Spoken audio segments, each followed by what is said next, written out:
everybody, welcome back to my kitchen. I'm Elizabeth with our Paleo family and the Autoimmune Free Cooking Club, back with another great, hearty, chock full of nutrition, delicious and easy soup recipe for you. This is it's like a loaded potato crossed with a cream of broccoli soup. So when I originally made this recipe, it was just the creamy potato with actually a lot of cauliflower in it. And then I was just thinking, you know what, I don't want to have to make another vegetable. I don't even want to have to put together a salad. What if I just put some broccoli in the soup? And then it'll be kind of this cream of broccoli, potato, cream of yumminess soup. So that is what we're having. And I hope you love it. We love it. It's really easy. And I don't have my trash can out, so I'm just going to make that counter my trash can. So in my pot, you can see it's not clean. I went ahead and did a little, I got a little jump start on this so it wouldn't take so long.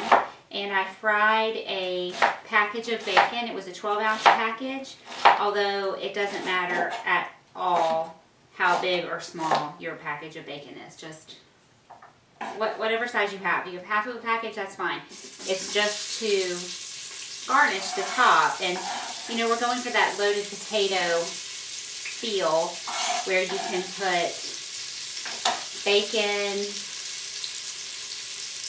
what's that other stuff, cheese, green onions on top. So that's what we're going for here. So I fried the bacon, I cut it into pieces with my kitchen scissors, and I cooked it on saute normal. You don't want to go all the way up to more because it will burn. The bacon will just burn. It doesn't cook as evenly as your, say, a skillet on your stove. So you have to be a little bit careful with that saute function. I have just found with bacon, I don't want it to be on the high setting. With just vegetables, it's fine to keep it on the highest setting. So that's what I've done now. I put it back on more, which is the high. So after I cooked my bacon, I used this long-handled slotted spoon. Actually took the pot out. You can take it out like this, and scooped out my bacon, put it in a bowl lined with a paper towel just to drain it, and then I carefully poured out all but 2 to 3 tablespoons of the bacon fat. I keep a jar in my fridge full of bacon fat because I'll use it to cook other things. But I'm buying really high quality bacon from healthy pigs that are treated well and not given hormones and that kind of stuff. So if you're buying good quality bacon, save the fat for sure. This one was from Welsher. I bought it at Whole Foods. You know, uncured. Really delicious. So this is one of those just chop it and get it in the pan kind of recipes. The liquid that's going to cook out of my vegetables is going to help deglaze my pan. So I want in total, 2.5 teaspoons of salt, which I know seems like a lot, but it's a large volume of ingredients. I'm just putting all of it in. 2.5 teaspoons of salt and a teaspoon of pepper. And then I also need a half a teaspoon of thyme. I prefer the kind that looks like little dried leaves, but I'm out of that one. So I have this one that's ground and it's fine. If you have fresh, just use double. So I want a half a teaspoon. So if you're using fresh, use a whole teaspoon. The last time I made something with cauliflower, maybe it was actually just the old mashed cauliflower recipe. I think that's what it was. Somebody was asking me why I didn't add garlic, and could you add garlic to the Instant Pot when you were cooking the cauliflower? And the answer is, of course, yes, you can add garlic. It wouldn't mess anything up. With that mashed cauliflower recipe, I put a little bit of garlic powder or garlic salt in when I'm mashing. But I don't like a real strong garlic flavor, so I don't put it in whole cloves, but I mean, absolutely you could do that. So again, I fried the bacon, it was crisp, I took it out. I will say that when you cook bacon on saute in the Instant Pot, you have to babysit it a little bit more than, say, if you do it on your stove. Or my favorite way to cook bacon when we're just going to eat it is a big rimmed baking sheet, put down a piece of parchment or nonstick foil, lay it out, bake it at 375 for about 20 minutes. That's, give or take, depending on how thick or thin the bacon is. Actually, I've never had one of the, what I would call healthy bacons. And I mean, it's prepared well and the pigs are healthy. That's what I mean by that. Although I don't think bacon is bad for you in any way. I've never seen a really thin one. So my 20 minutes is pretty much right on, unless it's like super thick cut. So we took that bacon out, and I just put it in the fridge, and then I will heat it up before we garnish. I took that out, took out most of the bacon fat. I've got 1 onion, 2 to 3 stalks of celery. My recipe says 2, and I had been using 2, but these were like really thin, so I just put in 3. But this is the kind of recipe that it totally doesn't matter. It totally doesn't matter whether you use a pound of bacon or 3/4 of a pound of bacon, or you use 4 potatoes or 5 potatoes. Just use what you have, use what you like. It's really okay. The salt is pretty much a good guideline, and the liquid is a pretty good guideline. But aside from that, you are the cook, you choose. So I've been talking, I should have been peeling these potatoes. So I have 4 of these organic Yukon Gold potatoes. They take a little bit longer to cook than the cauliflower. So I left my cauliflower in relatively large chunks, and I'll cut my potatoes just a little bit smaller so that they will cook in about the same time. I've already washed these. Again, they're organic. You really want anything that grows in the ground, you want to buy organic if you can. So how's it going? It's March. Made it through January and February. Had leap day, which is always exciting to get an extra day. Everybody says they want more time, and hey, every 4 years we get a whole extra day. Woohoo! Let's see. We're trudging right along here. We homeschool, if you didn't know that, if you're new here. I'm really a crazy person. We homeschool. We've done it since the very beginning. Have a 9th grader and a 7th grader. And no, it is not easy. No, it is not cheap. Sending my kids to public school would be a whole lot easier and less expensive in a lot of ways. But it was a calling, really, and it's been a huge blessing. So we're about halfway through our spring semester. We finish, they participate in a group where they go once a week. My thyme, that powdered thyme, is sticking. I'm going to put my cauliflower in because that will start to give off some of its liquid, and that will help that.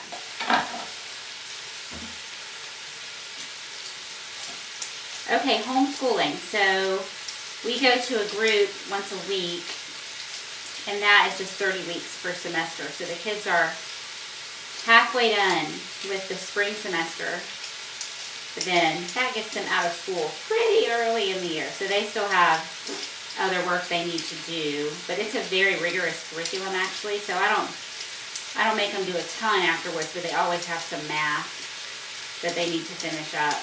And we try to do something, like a fun unit study or something. So we're making our way through the year.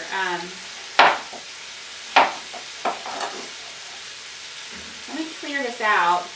As for me, what I have been busy working on is I'm creating a course for people who have autoimmune disease, really especially Crohn's or colitis, but the same things work for all autoimmune diseases. Helping people who really they are feeling trapped, they want to get out of being stuck with their disease. So it's like a beginner's guide for people who really don't know where to start. It's a path that they can start to follow and really get on their way to being well. So I've been in addition to just all my regular work with my membership and the website and the YouTube videos and children and husband and all that stuff, I've been working really hard on getting that course going. So I just added, I need 3 cups of broth. And if you notice that 1 cup looked a little bit different, it's because that was vegetable broth. I ran out of chicken bone broth. I didn't want to use beef in this. I really wanted to use chicken. I had 2 cups. So 2 cups of chicken broth and 1 cup of vegetable broth. The bone broth has protein in it. So, you know, our protein in this recipe is the bacon, which is really just a garnish. And then it's coming from the broth. So using a bone broth that has protein is really important. If you want to make your own, I have a video on how to do that. It's very easy. It takes a little time and it's a process, but it is not hard and you can do it. It's really inexpensive. Buying good quality bone broth is very expensive. So learning to make it on your own is definitely the way to go if finances are at all a concern for you. So I just poured some of this broth in so that my measuring cup wasn't so full. That was 2 tablespoons of arrowroot, which is just going to help lend a nice thickness. You do not have to use it if you don't want to, if you don't have it. And I'm going to pour that in, and I need 1 more liquid ingredient. Okay, now I need 1 cup of almond milk. So we're putting in 4 cups of liquid. I didn't tell you how much cauliflower I had. You know, it's one of those things that doesn't really matter, so I don't want to say 4 cups of florets because it doesn't matter. And sometimes I shop, like when I first created this recipe, and all the cauliflower at the store was tiny. They were these tiny little heads like this, so I used 2. This week they were big, so I used 1.5. So some cauliflower. Keep in mind the max fill line on your Instant Pot. They're all different, and even I've watched some videos of people kind of giving a tour of their Instant Pot with a newer version than mine. Mine is over 3 years old at this point. And they seem to have a lower max fill. I don't know if you can see this, but my max fill line is it's right here. It's very close to the top. And I fill it all the way to the top, to the max line when I make broth. So that's legit. But some people I've seen show theirs like way down. So, all right, did I say why I'm adding broccoli? I just want to put something green in there. And I don't think it's going to change the flavor that much. And then I don't have to make a side dish. Woohoo! This is a 12-ounce bag, and that was about half of it. But again, you could use a whole bag. You could use 1 whole head of fresh. Whatever. It's really up to you. So, again, we have the bacon, which I pulled out. I cooked and pulled out, so we just cooked with the bacon fat. An onion, some celery, thyme, salt and pepper, chicken broth. Again, I had some vegetable broth because I ran out of chicken. Almond milk, some arrowroot for thickening. We had the heads of cauliflower, the little Yukon Gold potatoes, salt, pepper, and thyme. And that's it. So I was real careful. Did you see how I was stirring? I was like really scraping the bottom to make sure that my pot was deglazed, because there's a layer of that fond, which is all that caramelized, yummy veggie stuff that we want because it tastes really good. But if it's resting on the bottom of the pan, your pot won't seal. So, gosh, does that say 10 hours? No. I want manual, high pressure, 12 minutes. I turn my valve to sealing, and I'm just going to let that go. Now, I've got a lot of volume in there. It's probably going to take as much as 10 minutes to come up to pressure, and I can quick release the pressure, or I can let it come down naturally. I'm probably going to end up quick releasing because, again, a lot of volume is going to take a long time for that pressure to come down naturally. So I'll probably end up letting it down, and then I'm going to use my immersion blender, and I'm going to blend it up and make it smooth and creamy. Top it with our crispy bacon, some shredded cheddar, some fresh chives.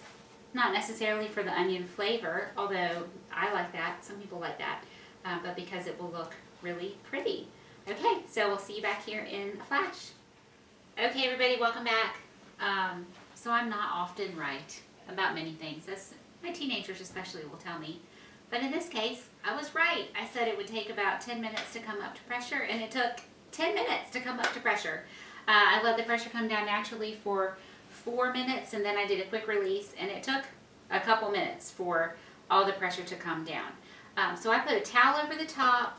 I used something with a long handle to push the valve to venting. Just let all of that steam escape, and then I keep the towel here, and I use that when I remove the lid, because some of the condensation will come out through this venting area and can burn you. And then of course it's on the inside as well. Now, if I were just doing this for myself, I would just rest my lid right there. But because I'm videoing, I want to move that out of the way. So if you have this model of Instant Pot, just know that you can rest the lid. That's what those little holes in the handles are for. It's very convenient. Or what I use that when I've washed my pot and I don't want to put it away with moisture in it, and so I will prop up the lid like that and let it completely dry. Okay, so I have an immersion blender, which if you don't have one, I highly recommend it. I'll link it in the description box below. This is a Cuisinart. It's at least 10 years old. It has a high and low. It's very simple. I use this to make mayonnaise about once every other week. Use it for soups and things like this. I use it at least once a week. It's a really useful tool, around $30, $35. There, of course, are different models. There are some that come with a cup, so you can like make a smoothie, just stick it and then, you know, drink it. So blend it and then drink out of the same thing. This one doesn't have that. It's just the blender, and it's super useful. If you don't have one of these, you would need to ladle your soup out into a blender or food processor or something. Of course, you could have it chunky. You could probably, because everything is so soft, you could simply use a mixer or even a potato masher. I mean, I don't have it on. I'm just mashing it. So if you don't care to have it super smooth, you don't need to blend it. But I want it super smooth, so I'm going to blend.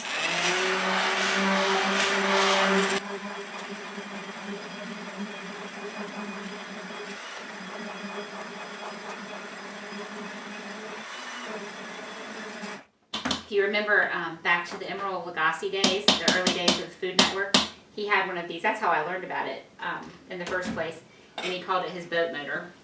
That is kind of what it sounds like. But everything is so well cooked, it just blends, or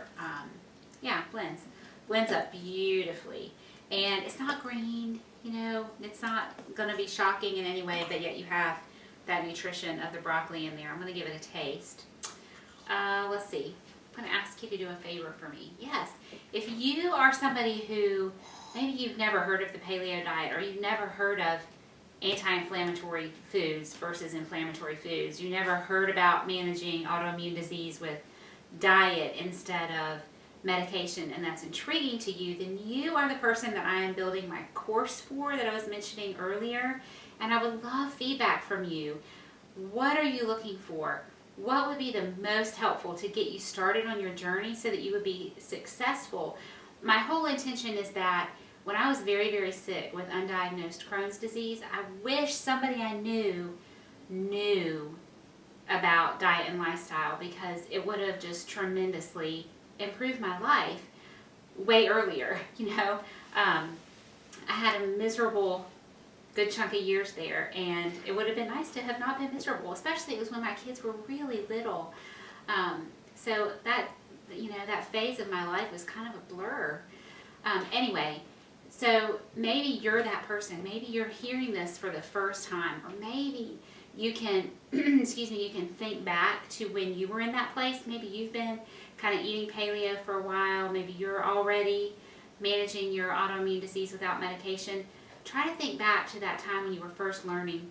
What was the one resource that would have been the most helpful to you? I know finding good recipes that my family liked, that was really important to me. But what if you know nothing about it and you're like, I want to do this, but where do I start? So give me your feedback. It would just help me build something that's going to be the most helpful to the most people. And I would love it, because you know, it takes a village, right? We all want to help each other. So just think of who you might be helping by helping me provide some information. So if you have an idea, I would love to hear it. Okay, hopefully this is cool enough that I can taste it now. It's so yummy. It's so, it has like such an earthy flavor. Just that little bit of broccoli. It's like, is it broccoli? What is that? I'm not sure what that is. Like, it's not hitting you over the face broccoli, if that makes sense. But it's this little subtle flavor. It's like something extra. So here I have loaded it up with a couple pieces of, this is a really yummy grass-fed cheddar, that bacon I told you about, and then some chives, which is the one living thing in my garden right now.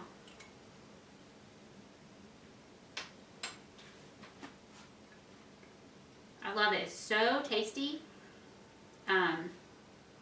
Full of nutrition with the vegetables, of course, but the broth too. So if it's somebody sick in your house, or maybe a friend or a neighbor, and you don't like making chicken soup, you don't want to make chicken soup, somebody doesn't like chicken soup, you can make something else. You know, this is super warm and comforting and still very healing with all that broth.